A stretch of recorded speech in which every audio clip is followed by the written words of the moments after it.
একটি বেসরকারি বাস এবং লরির সংঘর্ষে আহত হলেন ৩০ জন বাসের যাত্রী। মঙ্গলবার কান্দি বহরমপুর রাজ্য সড়কের উপর গোকর্ণ গ্রামের কাছে ঘটনাটি ঘটে।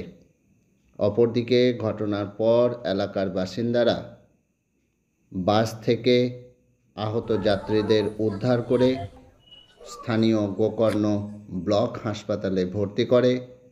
ওদের মধ্যে ৫ জনের অবস্থা আশঙ্কাজনক হওয়ায় মুর্শিদাবাদ মেডিকেল কলেজ ও হাসপাতালে স্থানান্তর করা হয়।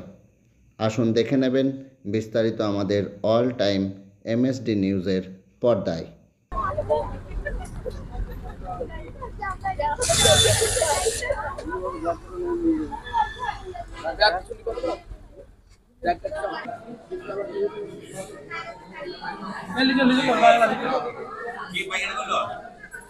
আমি বহরমপুর থেকে বাড়ি যাচ্ছিলাম। আচ্ছা, দিয়ে আপনারা এই বাসে ছিলেন?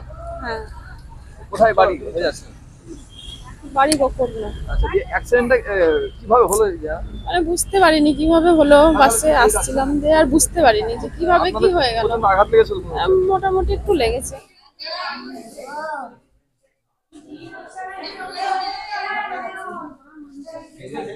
মানে বাসটা খুব রেসে আসছিল আর একটা গাড়ি লেগেছিল, সেই গাড়িতে আপনার ছিল ধানের গাড়ি লেগেছিল আর সাইডে আসছিল একটা ডাম্পার। ডাম্পারে একটা বাসটা এসে ধানের গাড়ির সঙ্গে ধাক্কা মেরেছে, ধানের গাড়ি পেছনে দ্রুত গতিতে আসছিল? প্রচুর দূরত্ব করে আসছিল। পেছনে মারলো না ওভারটেক করতে হয়েছিল? ওভারটেক মানে সাইডে ডাম্পার আসছিল, ওভারটেক করতে পারেনি, যে মানে ধানের গাড়ি পেছনে মেরেছে। উল্টো দিক থেকে ডাম্পারটা আসছিল? হ্যাঁ, ওভারটেক করতে না পেরে পেছনে মেরেছে? পেছনে ধাক্কা মেরেছে। মানে